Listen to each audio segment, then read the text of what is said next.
मनुष्य के सर्वनाश के 4 द्वारों की कहानी ठीक से समझ लो, कभी विपत्ति में नहीं फंसोगे।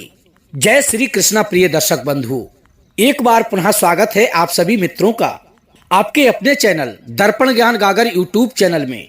प्रिय सज्जनों, आज आपके समक्ष मनुष्य के सर्वनाश के 4 द्वारों की कहानी लेकर हम हाजिर हुए हैं। आज इस कहानी के माध्यम से हम समझेंगे कि मनुष्य के सर्वनाश के वो 4 द्वार कौन से हैं जिनमें प्रवेश करने से मनुष्य का सर्वनाश हो जाता है। तो कहानी शुरू करने से पहले प्रिय मित्रों, आप सभी से मेरा निवेदन है, यदि आपने अभी तक हमारे चैनल को सब्सक्राइब नहीं किया है तो प्लीज चैनल को अभी सब्सक्राइब कर लें, वीडियो को एक लाइक कर दें, हो सके तो अपने सगे संबंधियों और मित्रों तक वीडियो को शेयर अवश्य करें। प्रिय दोस्तों, तो बने रहिए बिना स्किप किए हमारी वीडियो की समाप्ति तक। प्रिय बंधुओं, किसी गाँव में एक गरीब ब्राह्मण रहता था। वो अपनी गरीबी से इस कदर दुखी था कि उसका परिवार भुखमरी के कगार पर पहुंच गया था। एक दिन वो अपनी दरिद्रता से दुखी होकर राजा के यहाँ धन याचना करने के लिए राज दरबार की ओर चल पड़ा। कई दिन की यात्रा करने के बाद अंततः वो राजधानी में पहुंच गया और वहां पहुंचकर राजमहल में प्रवेश करने की चेष्टा करने लगा। उस नगर का राजा बहुत ही चतुर था। वो केवल सुपात्रों को ही दान दिया करता था। धन की याचना करने वाला याचक सुपात्र है या कुपात्र, इसकी परीक्षा होती थी। परीक्षा के लिए राजमहल के चारों दरवाजों पर उसने समुचित व्यवस्था कर रखी थी। प्रिय सज्जनों, उस ब्राह्मण ने महल के पहले दरवाजे पर प्रवेश किया ही था, तभी एक वेश्या निकलकर उसके सामने आ गई। उसने उस ब्राह्मण से राजमहल में प्रवेश करने का कारण पूछा। तभी ब्राह्मण ने उत्तर दिया कि मैं राजा से धन याचना करने को आया हूँ, इसलिए मुझे राजा से मिलना अति आवश्यक है ताकि उनसे कुछ धन प्राप्त करके मैं अपने परिवार का गुजारा कर सकूं। तभी वैश्या कहने लगी कि हे ब्राह्मण देव, आप राजा के पास धन मांगने को अवश्य जाएं, परंतु इस दरवाजे पर तो मेरा अधिकार है। मैं अभी काम वासना से पीड़ित हूँ। आप यहाँ से अंदर तभी जा सकते हैं जब तुम मेरी काम वासना को शांत कर दोगे, अन्यथा दूसरे दरवाजे से जाइए। उस ब्राह्मण के लिए वैश्या की शर्त स्वीकार नहीं हुई। अधर्म का आचरण करने की अपेक्षा उन्हें दूसरे द्वार से जाना अधिक पसंद आया। वो ब्राह्मण देव वहां से तुरंत ही वापस लौट आए और दूसरे दरवाजे पर जाकर प्रवेश करने की कोशिश करने लगे। 2 ही कदम भीतर बढ़े होंगे, तभी एक पहरेदार उनके सामने आया। उसने कहा कि इस दरवाजे पर तो मेरा पहरा है, क्योंकि मैं इस द्वार का मुख्य रक्षक हूँ। इस द्वार से तो वही अंदर प्रवेश कर सकता है जो हमारे स्वामी से मित्रता कर ले। हमारे स्वामी के लिए मांसाहार अति प्रिय है और भोजन का समय भी हो गया है, इसलिए पहले आप भोजन कर लें, इसके बाद प्रसन्नता पूर्वक आप अंदर जा सकते हैं। आज भोजन में हिरण का मांस बना है।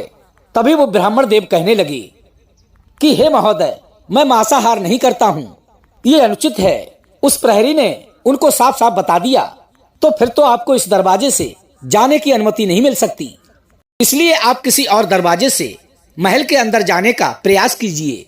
तभी वो ब्राह्मण तीसरे दरवाजे में प्रवेश करने की तैयारी कर ही रहा था कि वहां कुछ लोग मदिरा की बोतल व प्याले लिए हुए बैठे थे और कुछ लोग वहां पर बैठे हुए मदिरा का सेवन कर रहे थे। लेकिन वो ब्राह्मण उन्हें अनदेखा करके अंदर जाने लगा। तभी एक प्रहरी आया और कहने लगा, थोड़ा हमारे साथ मदिरा पान कर लो, तभी आप अंदर जा सकते हो। ये दरवाजा सिर्फ उनके लिए है जो लोग मदिरा पान करते हैं। लेकिन उस ब्राह्मण ने मद्यपान नहीं किया और उल्टे पांव वहां से लौटकर चौथे दरवाजे की ओर चल दिया। चौथे दरवाजे पर पहुंचकर उस ब्राह्मण ने देखा कि वहां पर जुआ हो रहा है। जो लोग जुआ खेलते हैं वे ही उस द्वार से अंदर जा पाते हैं। ब्राह्मण ने अपने मन में विचार किया, जुआ खेलना भी धर्म विरुद्ध है। अब तो वो बेचारा ब्राह्मण बहुत ही सोच विचार में पड़ गया। अब वो अपने मन में विचार करने लगा कि अब किस प्रकार से महल के अंदर प्रवेश हो। चारों द्वारों पर तो धर्म विरोधी शर्तें हैं और पैसों की मुझे बहुत बड़ी आवश्यकता है, इसलिए भीतर प्रवेश करना भी बहुत ही आवश्यक है। एक ओर धर्म था तो दूसरी तरफ अधर्म। उन दोनों को लेकर के उसके दिमाग में घमासान युद्ध चलने लगा। उस ब्राह्मण का धीरज थोड़ा सा डगमगाया। उसने अपने मन में विचार किया, जुआ एक छोटा पाप है, यदि इसको हम थोड़ा सा खेल लें तो तनिक सा पाप होगा। मेरे पास 1 रुपया बचा है, मैं क्यों ना इस रुपए से थोड़ा सा जुआ खेल लूं और भीतर प्रवेश पाने का मैं अधिकारी हो जाऊं। विचारों को विश्वास के रूप में बदलते बिल्कुल भी देर ना लगी। अब वो ब्राह्मण जुआ खेलने लगा। 1 रुपए के 2 हुए, 2 के 4, 4 के 8 और 8 के 16। जीत पर जीत होती चली गई। अब वो ब्राह्मण राजा के पास तो जाना भूल गया और डटकर जुआ खेलने लगा। शाम तक उसके पास हजारों रुपयों का ढेर इकट्ठा हो गया। जब जुआ बंद हुआ, उस ब्राह्मण ने सारे रुपए इकट्ठे करके उनकी गठरी बांध ली। पूरे दिन तो कुछ खाया नहीं था, तो भूख भी खूब जोरों से लग रही थी। पास में भोजन की कोई दुकान भी नहीं थी। तभी ब्राह्मण ने अपने मन में विचार किया, रात्रि का समय है और यहाँ रात्रि में देखने वाला कौन है। दूसरे दरवाजे पर मांस का भोजन मिलता है, तो चलकर वही क्यों ना खा लिया जाए। स्वादिष्ट भोजन मिलता है और पैसा भी खर्च नहीं होता। दोनों तरफ से लाभ ही लाभ है। जरा सा पाप करने में क्या हर्ज है। मैं तो लोगों के पापों का प्रायश्चित कराता हूँ, फिर अपनी क्या चिंता है, थोड़ा प्रायश्चित स्वयं भी कर लेंगे। प्रिय दर्शक बंधुओं, अब उस ब्राह्मण ने लालच में आकर पेट भरकर मांस खाया। अब ये तो बात प्रिय दर्शक बंधुओं आप जानते ही हैं कि अस्वाभाविक भोजन को पचाने के लिए अस्वाभाविक पाचक पदार्थों की आवश्यकता पड़ती है। तामसी विकृत भोजन करने वाला अक्सर पान, बीड़ी, सिगरेट, मदरा इत्यादि का सहारा लिया करते हैं। उन्होंने अपने पूरे जीवन में कभी मांस का सेवन नहीं किया था, इसलिए उनके पेट में जाकर मांस अपना कर्तव्य दिखाने लगा। अब उन्हें मद्यपान की आवश्यकता महसूस होने लगी। तभी वो आगे के दरवाजे की ओर चल दिए और वहां पहुंचने के बाद मदरा की एक के बाद एक कई प्यालियां चढ़ा ली। अब वो 3 प्रकार के नशे में हो चुके थे। धन काफी था साथ में, सो धन का नशा, मांसाहार का नशा, और अब तो उनके पेट में मदरा भी पहुंच चुकी थी। कंचन के बाद कुसका, सुरा के बाद सुंदरी का ध्यान आना स्वाभाविक है। अब वे पहले दरवाजे पर पहुंच गए और बैस्या के यहाँ जा विराजे। प्रिय दर्शक बंधु, जब शराब अंदर होती है तो हमारी बुद्धि काम करना बंद कर देती है, अर्थात वो निकलकर दूर खड़ी हो जाती है और मनुष्य उसके चलते उल्टे सीधे कार्य करने लगता है। अब वो ब्राह्मण देव बैस्या के पास पहुंचकर उसकी ओर लालच भरी नजरों से देखने लगे। अब उन ब्राह्मण देव ने नशे में धुत होने के कारण उस बैस्या की काम पिपासा को शांत किया और पुरस्कार स्वरूप जुए में जीता हुआ सारा धन उस बैस्या को दे दिया। अब वो पूरा दिन चारों द्वारों पर व्यतीत करके दूसरे दिन प्रातः काल ऐसे ही वे ब्राह्मण महोदय उठे तो बैस्या ने बड़ी ही घृणा भरी नजर से उनकी ओर देखा और उनको अपने घर से निकालने के लिए शीघ्र ही अपने नौकरों को आदेश दे दिया। तभी उस बैस्या के नौकरों ने उन ब्राह्मण के लिए घर से घसीट कर बाहर कर दिया। प्रिय दर्शक बंधु, इस बात की सूचना राजा तक पहुंच चुकी थी।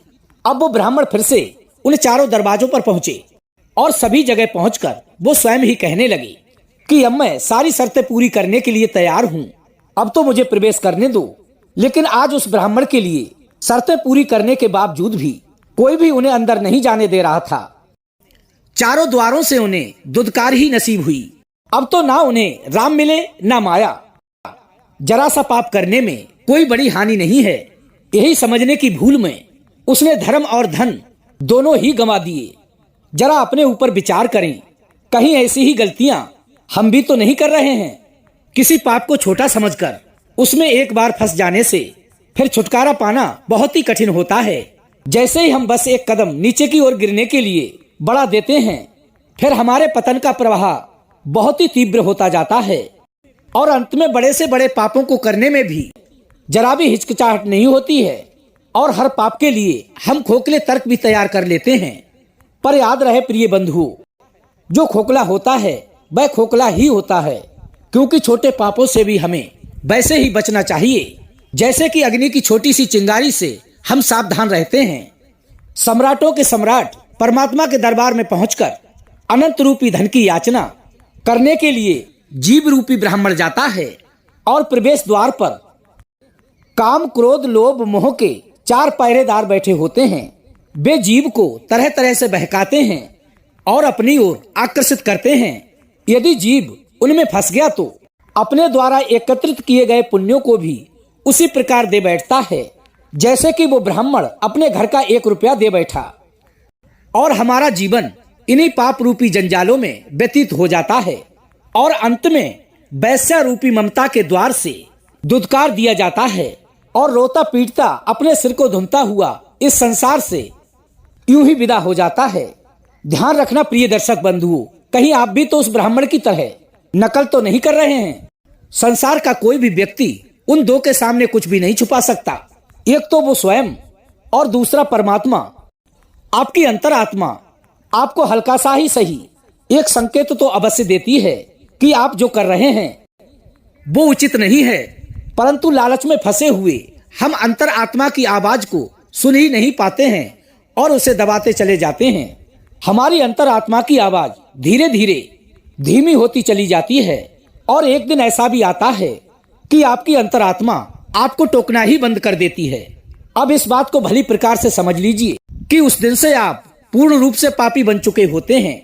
जैसे ही आपको सही और गलत का फर्क दिखाने वाली ईश्वरीय शक्ति आपकी अंतरात्मा ने आपका साथ छोड़ दिया, तब आपको गर्त में जाने से कोई भी रोक नहीं सकता। प्रिय दर्शक बंधुओं, बहुत से लोग कहते हैं कि संसार में पापी ही फलते फूलते हैं। जो लोग ये कहते हैं ये उनका बहुत बड़ा वहम है, क्योंकि पापियों के पूर्व जन्म के कुछ ऐसे पुण्य होते हैं जिनके प्रताप से उन्हें छोटी छोटी सफलताएं प्राप्त होती रहती हैं कि वे अपने बैंक बैलेंस में से खर्च कर रहे हैं। यदि उन्होंने अपने कर्म अच्छे रखे होते तो उस बैंक बैलेंस में वृद्धि करके वो संसार के स्वामी बन सकते थे, अतः अपने जन्म जन्मांतर की गरीबी को मिटा सकते थे। पर वो तो उसे नष्ट करते जा रहे हैं, क्योंकि हर जीव अपने कर्म के लिए उत्तरदायी होता है। यदि उसे अपना कर्म अच्छा रखना है तो आपको सदैव ही सावधान रहना है। आपको चारों द्वारों पर बैठे चार मायावी तो बहकाने आएंगे ही। यदि आपने उनकी माया को जीत लिया तो अनंत कोष आपके लिए खुला है, अन्यथा वे संसार से विदा नहीं होंगे बल्कि दुदकार कर भगाए जाएंगे। तो कैसी लगी प्रिय दर्शक बंधु आज की हमारी ये कहानी? यदि वीडियो पसंद आई हो तो वीडियो को लाइक करके चैनल को सब्सक्राइब अवश्य कर लेना, क्योंकि प्रिय दर्शक बंधुओं आपका एक सब्सक्राइब हमारे लिए बहुत महत्व रखता है। तो कल फिर मिलेंगे इसी प्रकार की ज्ञानवर्धक चर्चा के साथ। इसी के साथ प्रिय दोस्तों, राधे राधे, जय श्री कृष्णा।